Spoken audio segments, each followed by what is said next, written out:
right, so let's get started, guys, with this first part of it. So really just a high-level overview. We want to talk about some very specific areas of Project Online and Project Server, and I'll be using those words or those terms interchangeably.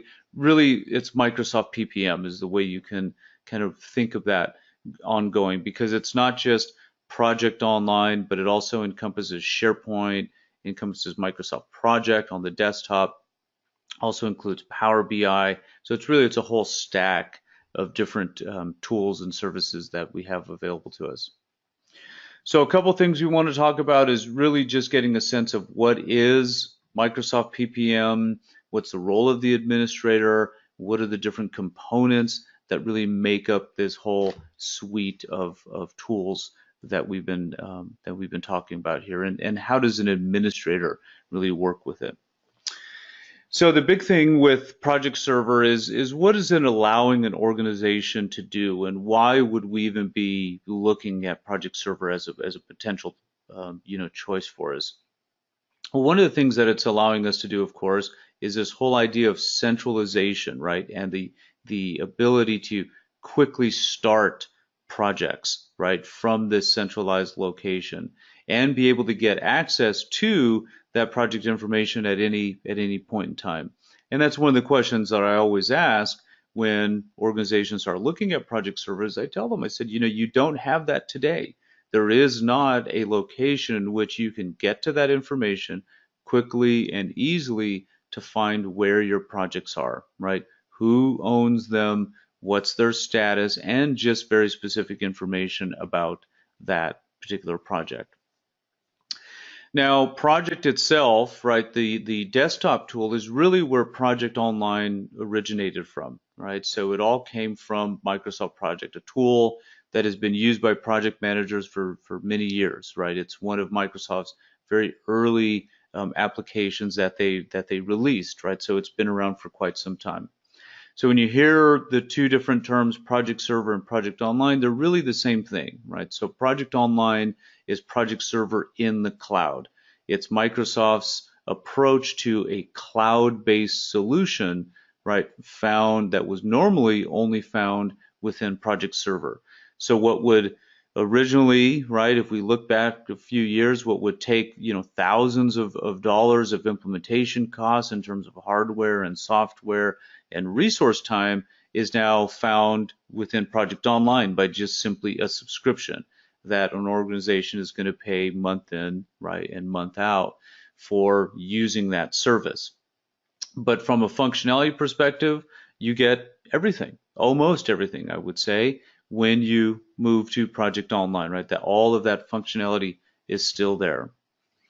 Now, all these different components that really make up Project Server and Project Online, right? Everything that you would expect from a PPM tool, right? Like the ability to manage project requests, the ability to run through projects through a what-if scenario. Should we be working on a particular project? The ability to manage resources, centralization of resources, being able to manage schedules, manage financial data, track team member updates, approve schedule updates from the team, of course, collaboration among the team members. These are all the things that you would expect from a powerful PPM solution that Microsoft Project Server and Project Online attempts to solve, right, with their tool. Now, from the perspective of as we look at these different areas, right, and you hear terms like demand management, well, what are we really talking about? Well, we need a location, right? We need to be able to allow the participants within our team to be able to go to a location and say, this is where we're going to initiate this particular idea, this proposal.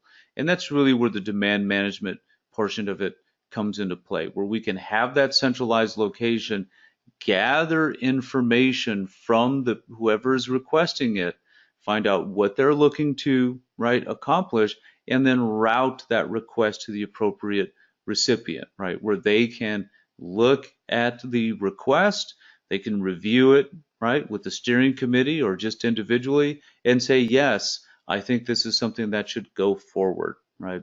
And then it goes through a chain of approvals to eventually end up in the system, and then they can go forward with it.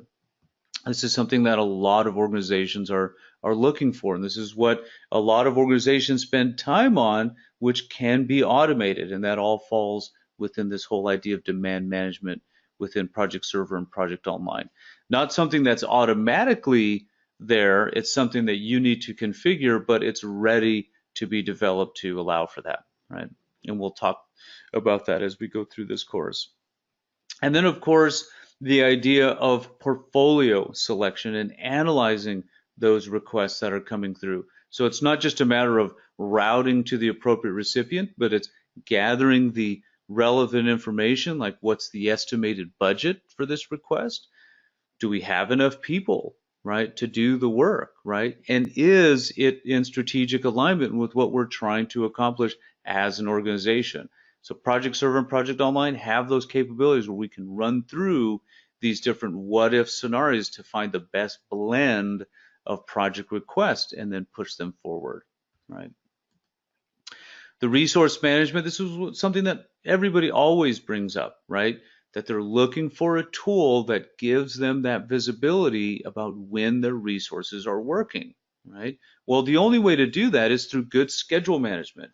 But MSPPM is ready for us to place all of our resources into a centralized location and then allowing our project managers to go out and pull those resources into their schedules and assign them to tasks, right? As opposed to just as we work possibly today, where we just simply type in resources, right, and associate them to tasks. Now we move to a different level, right, where we say all of our resources are in one location and we're all going to use the same resources. That's going to give us that visibility that we're looking for, right? But it all originates with good schedule management, which then gives us good resource management, right? The scheduling management portion of it, right, is of course something that Microsoft has provided for a number of years through Microsoft Project Professional, right? One of the best scheduling engines out there. And Project Online takes advantage of that, right? And it's one of the most important areas that an organization must face when they move into this particular tool is that they need to start building good schedules, right? And Project Online gives us that. From a financial perspective, right, we can start tracking financial details, right, from the perspective of rates. We can capture it within our schedules from the perspective of fixed costs, right, different budgeting elements that we can add to our project schedules.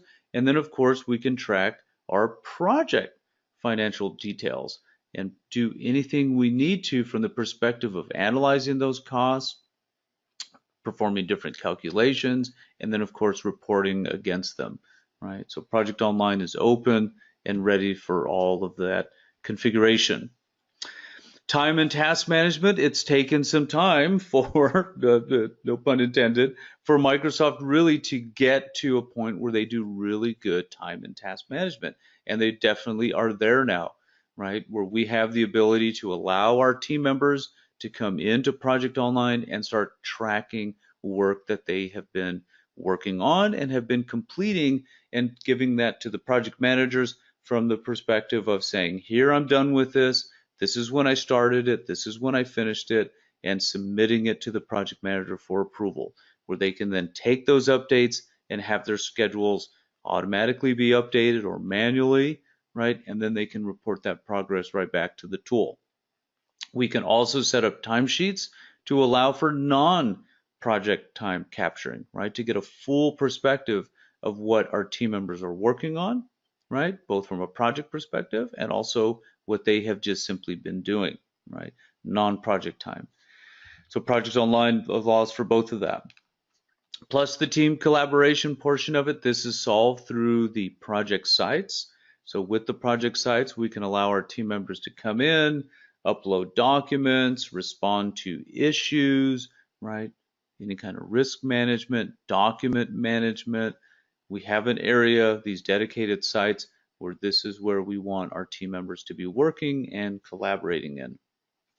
The reporting has definitely come a long way, right? The business intelligence portion of it.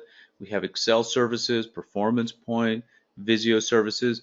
This, for the most part, is specifically around what we get with on-prem when we can control the SQL services that are available to us. But with Office 365, it's not exactly the same, but we get to leverage tools like Power BI, right? So Microsoft Power BI, a very powerful tool that would really is doing a lot of what Performance Point, Power Pivot would be doing, all within Power BI, because those reports and that output is really going to be very similar.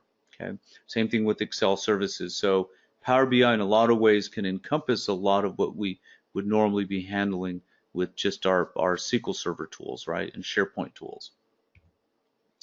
Now, from the perspective of administration, scalability, extensibility, Microsoft has really made some great progress around being able to keep it open and allowing us to share and really work against the underlying, right, administrative module, if you will, of Project Server.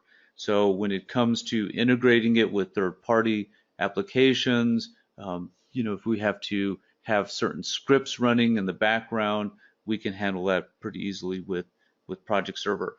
We don't get all of that connectivity with Project Online because we're really only working at the site collection level and down. We're not actually working directly on the servers. So of course we're going to get some limitations there as well. So when you think about these different usage examples, there's really three that kind of stand out, and then you can also think about that you might have a bit of a hybrid to these three different scenarios that we'll typically see. One is just as a project management office, right? It's what you're using. You're an organization that's committed to managing good projects, right? You're committed to that. You need a tool, right? And Project Server, Project Online is that tool for you. In some cases, it's around time tracking, right? You need to start submitting timesheets, right, to your customers. You start tracking that information from your team, and you're already using Microsoft products. Looks like a good way to go, right? So Project Server can handle that quite well. And then the idea of demand management, where you have an intake, right? You need some place where you have project requests where you can route them properly into and up to your programs, your portfolios, but you need a way that you can have all those requests coming in and manage them, right, from a demand management perspective.